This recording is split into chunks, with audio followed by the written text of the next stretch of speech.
Bismillahirrahmanirrahim. Assalamualaikum warahmatullahi wabarakatuh.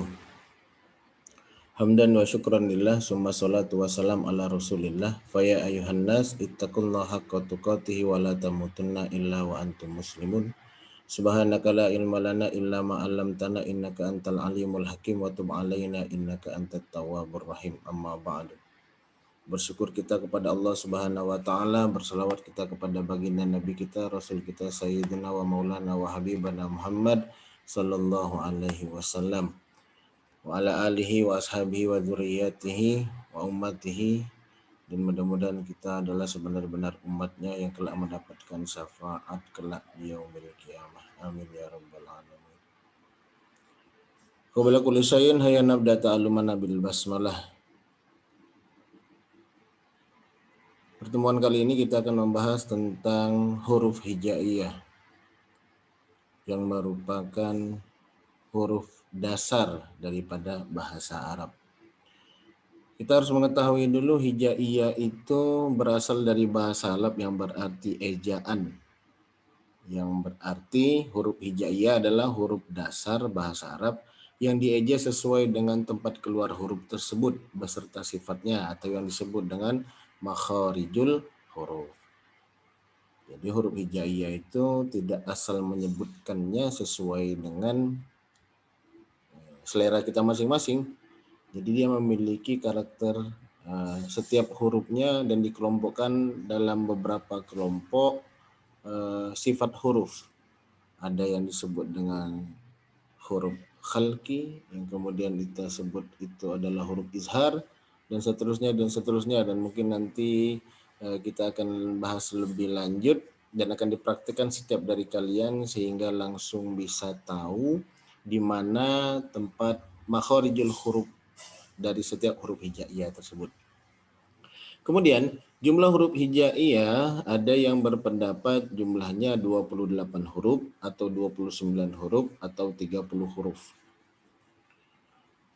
Ada yang berpendapat 28 huruf berarti dia tidak menyertakan huruf hamzah dan huruf alif, huruf lam alif, dikarenakan huruf hamzah itu memiliki kemiripan dengan huruf alif saat dia diberikan harokat. Yang kemudian lam alif dikarenakan sudah ada huruf lam dan ada huruf alif. Adapun yang pendapat 29 berarti dia tidak menyertakan salah satu dari huruf tersebut, baik itu huruf hamzah atau lam alif. Kemudian yang berpendapat 30 berarti dia menyertakan keduanya. Huruf hijaiyah itu ya dibagi dalam dua jenis huruf. Ada huruf asli, yaitu huruf yang belum diberi harokat atau diberi tanda baca. Sedangkan huruf yang kedua adalah huruf yang sudah diberi harokat atau sudah diberi tanda baca. Yang mana tanda baca itu sendiri ada 8. Ada dhammah, kemudian dhammatain, ada fathah, fathatain, kasrah, kasratain, sukun, dan kemudian tasydid. Dengan ke-8 tanda baca inilah kita bisa membaca huruf-huruf hijaiyah tersebut. Nah, dari ke-8 tanda baca dalam bahasa Arab itu mereka memiliki sebutan ya, sebutan setiap dari tanda baca itu. Ada dhammah dan dhammatain disebut dengan raf'un, ada fathah dan fathatain disebut dengan nasbun, ada kasrah dan kasratain disebut dengan jarrun, sukun disebut dengan jazmun, tasydid disebut dengan syiddah. Itulah istilah atau sebutan dari ke-8 tanda baca itu. Di sini kita bisa melihat ke-30 huruf asli dalam huruf hijaiyah dimulai dari huruf alif, ba, ta, tha, jim, ha, kha, dal, zal, ra, za, sin, shin, sad, dad, ta, za, ain, ghin, fa, qaf, kaf, lam, mim, nun, waw, ha, lam alif, hamzah, ya. Nah, ke-30 huruf itu diberikan tanda baca atau diberikan harokat sehingga kita bisa membacanya menjadi a, i, u, atau ba, bi, bu, atau ta, ti, tu, atau sa, si, su, atau ja, ji, ju, dan seterusnya sampai ya, yi, yu. Juga bisa diberikan tanda baca domatain, fathatain, atau kasrotain menjadi an, in, un, atau ban, bin, bun, atau jan, jin, jun, dan seterusnya, dan seterusnya.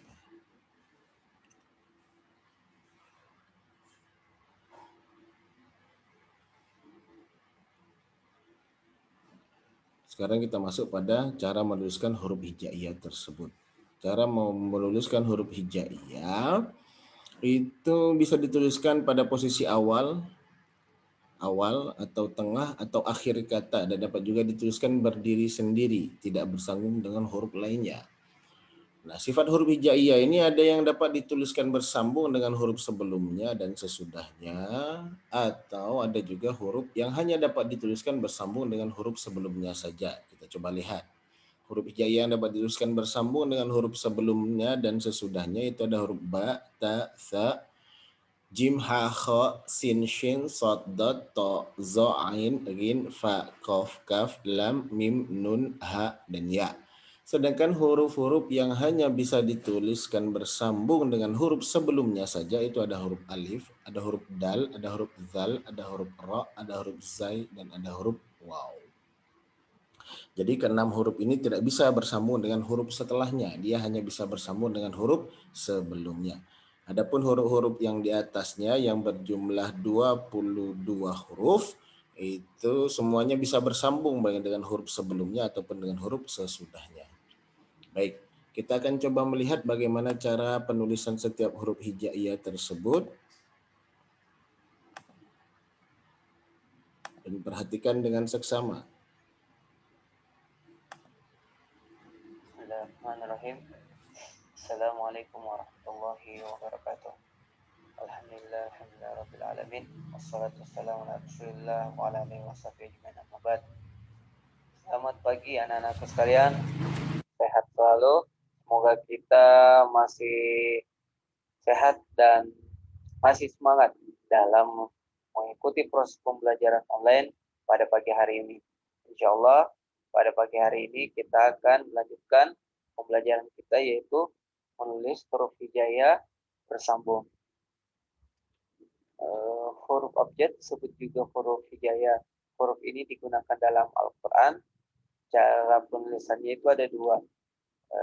Cara yang ada yang ditulis secara terpisah dan ada yang ditulis secara bersambung. Untuk minggu lalu kita sudah belajar tentang menulis huruf hijaiyah secara bersambung. Sekarang insya Allah kita akan belajar,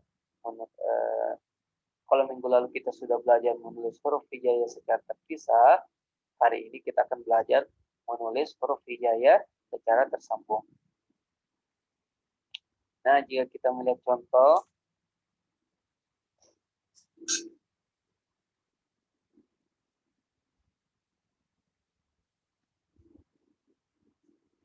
kita melihat contoh pertama, yaitu di sini ada huruf alif. Ini ketika kita menulisnya dalam bentuk tunggal. Nah, ketika dia posisinya di awal seperti ini, maka contohnya adalah ini huruf alif ketika dia di awal.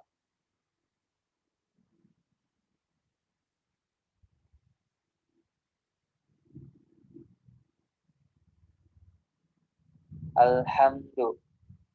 Nah, ini contoh penulisan ketika berada di tengah. Dia tidak bisa bersambung dengan huruf setelahnya. Contohnya adalah yasha'u. Nah, ini adalah huruf alif. Huruf alif ketika posisinya berada di tengah. Kemudian, huruf alif ketika di akhir. Sama dengan di tengah. Yaitu, sebagai contoh, ana. Kemudian, yang kedua, huruf ba. Huruf ba kita saksikan bentuknya. Nah, ketika kita tulis di awal kalimat seperti ini, bentuknya seperti ini. Ba. Kemudian ketika bersambung, sebagai contoh bersambung dengan huruf setelahnya, dia posisi di awal, bismi. Seperti ini. Ketika dia di tengah, tulisannya seperti ini, ba. Ketika dia di akhir atau di contohnya, na'budu. Ini huruf nun ketika dia atau huruf maaf. Ba, huruf ba ketika dia di tengah.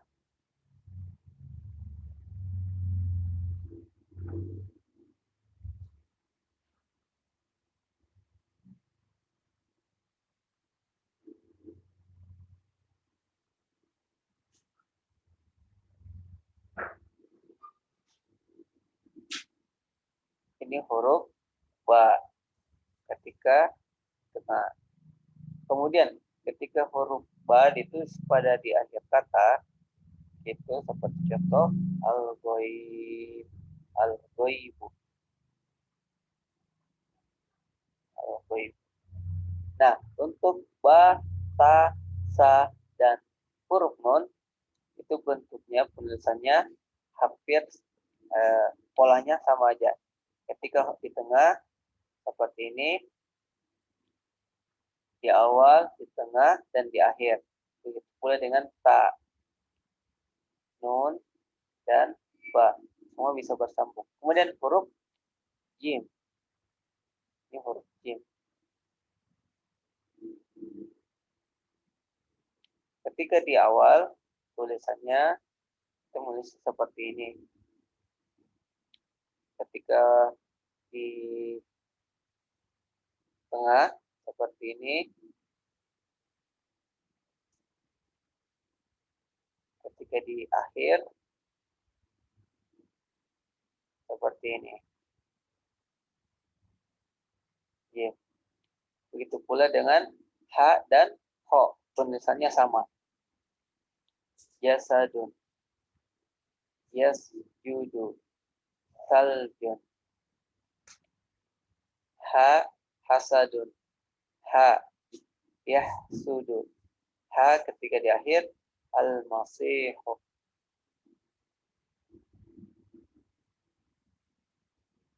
Baik, kita lanjut. Untuk jim, ha, dan kho, polanya sama. Kemudian,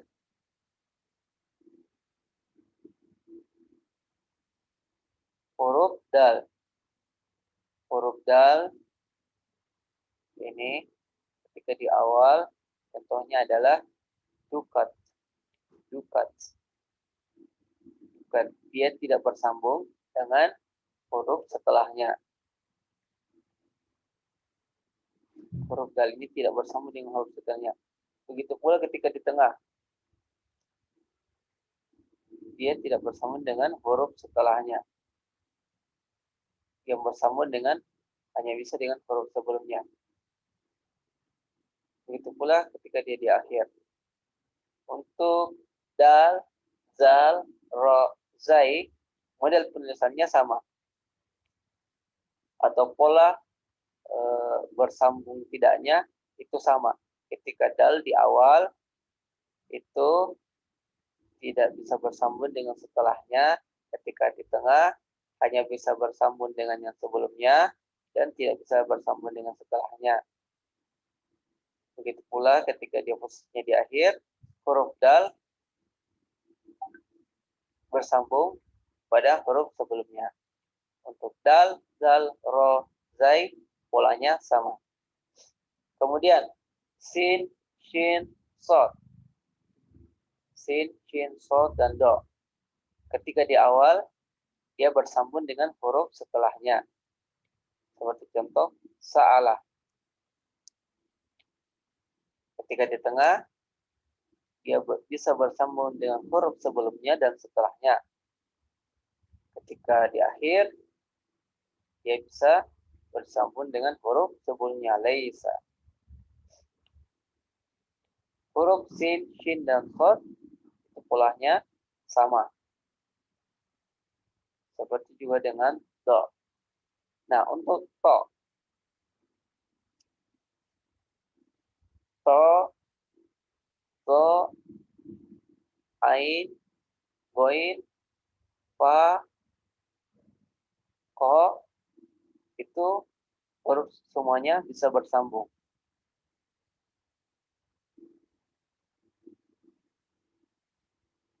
Termasuk juga do. Do ketika di awal bersambung dengan huruf setelahnya zahara. Ketika di tengah yalharu bisa bersambung dengan huruf sebelumnya dan huruf setelahnya. Ketika di akhir bisa bersambung dengan huruf sebelumnya galata. Seperti juga huruf ain. Ain di tengah, di awal ainun. Kedua yan iku. Ketiga mana'ah. Huruf koin juga seperti itu. Fa juga seperti itu. Ketika di awal, di tengah, dan di akhir bisa bersambung. Al-Qarib bisa juga ketika di tengah bersambung kedua-duanya. Kemudian kita lanjut.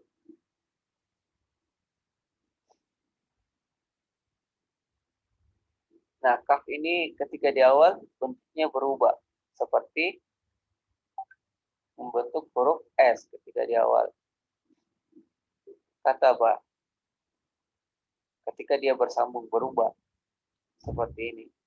Begitu juga dengan ketika berada di tengah bersambung dengan huruf sebelum dan setelahnya.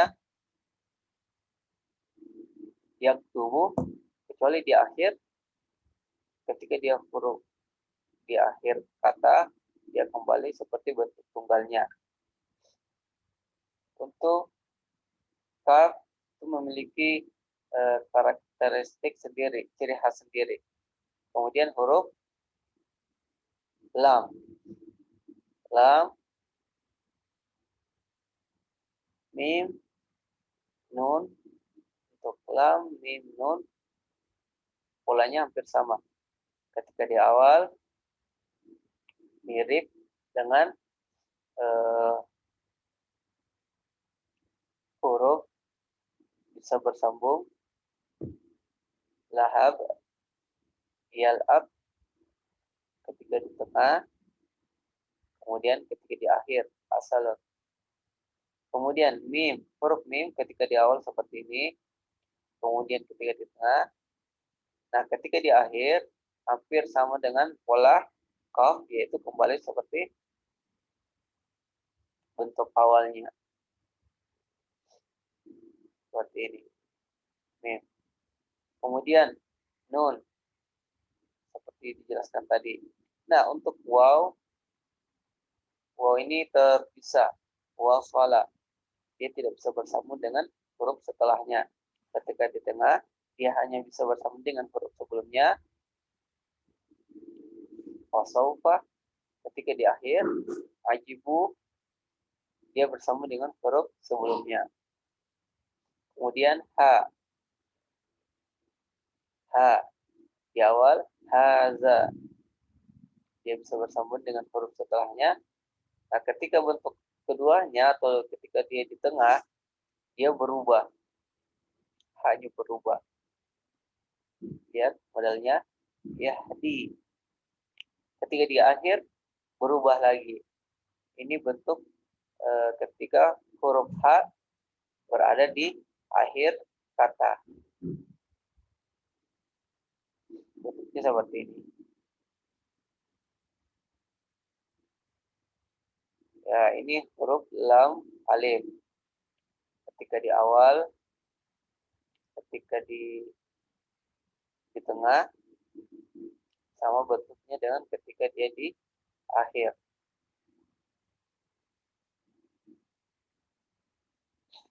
Kemudian hamzah. Anta ketika di awal, ketika di akhir, ya diuna. Dia sebenarnya numpang dengan huruf hamzah itu biasanya numpang pada, kalau bukan ya, atau huruf-huruf yang berbentuk batasa. Yasha'u. Ini ketika dia di akhir. Kemudian ya, yakfiru ketika di awal, ketika di tengah, hampir sama dengan pola huruf batasa, nun, dan ya, itu sama polanya. Demikian, semoga kita bisa mempraktekkan di rumah ya. Kalau ada pertanyaan, silahkan tanyakan di kolom. Demikianlah sekilas yang bisa kita lihat dari tata cara bagaimana menuliskan huruf hijaiyah. Dari huruf alif yang kemudian berubah menjadi hamzah sampai dengan huruf ya. Dari semua yang sudah kita lihat tadi, nanti ada sesi khusus dalam penulisan huruf hijaiyah, yaitu huruf hamzah. Karena huruf hamzah tadi, selain dia bisa dituliskan dengan berdiri sendiri, hamzah ini juga terkadang dia akan dituliskan di atas nabroh atau huruf yang seperti ba, ta, nun, dan ya yang tidak memiliki titik ya. Atau juga di atas waw, atau juga di atas alif maksuro. Alif maksuro itu adalah hamzah alif yang dituliskan seperti ya tapi tidak memiliki titik. Nah, itu nanti akan ada sesi khusus. Tapi pada kesempatan kali ini kita akan coba mempraktikkan menuliskan setiap huruf hijaiyah itu sesuai dengan daripada contoh yang sudah kita lihat tadi, dengan kata dan kalimat juga yang sama, di mana kita fokuskan menuliskan setiap huruf hijaiyah itu saat dia berada di awal, di tengah, di akhir, dan juga saat berdiri sendiri, tunggal, tidak bergabung dengan huruf lainnya. Baiklah anak-anakku sekalian, ini adalah materi kita untuk mencoba kembali. Materi yang pertama ini adalah materi yang kita coba untuk maksud saya materi yang kedua ya, materi yang kedua setelah yang kemarin kita ketemu. Yang dalam artian ini adalah materi yang paling dasar yang harus kita ketahui dari pelafasan dan penulisan huruf-huruf hijaiyah ini. Ya, sesuai dengan pembagian jenis hurufnya tadi, kemudian sesuai dengan pembagian daripada cara menuliskannya, ada huruf yang bisa dituliskan dengan huruf bergabung dengan huruf sebelum dan sesudahnya, ada juga yang hanya bisa dituliskan bersambung dengan huruf yang sebelumnya. Yang mudah-mudahan dengan hal yang kecil-kecil seperti ini kita tahu bahwasanya hal yang paling mendasar dalam belajar bahasa Arab dapat kita kuasai dengan baik. Baiklah, demikianlah yang mungkin dapat saya sampaikan. Mudah-mudahan ini bisa bermanfaat dan silakan setelah ini Anda semuanya coba untuk melafazkan setiap huruf hijaiyah ini, ya, melafazkan setiap huruf hijaiyah ini mulai daripada alif dengan ya sampai dengan ya, alif dengan ya, kemudian direkam. Yang kedua, Anda diminta untuk mempraktekkan menuliskan huruf hijaiyah dari alif sampai ya sesuai dengan contoh yang sudah diberikan tadi. Marilah kita tutup pertemuan kita dengan melafazkan hamdalah. Alhamdulillahirabbil alamin. Hadanallahu wa iyyakum ajmain. Mudah-mudahan bermanfaat untuk kita semuanya. Mohon maaf bila salah kata dan salah ucap, kepada Allah kami mohon ampun. Wabillahi taufik wal hidayah. Wassalamualaikum warahmatullahi wabarakatuh.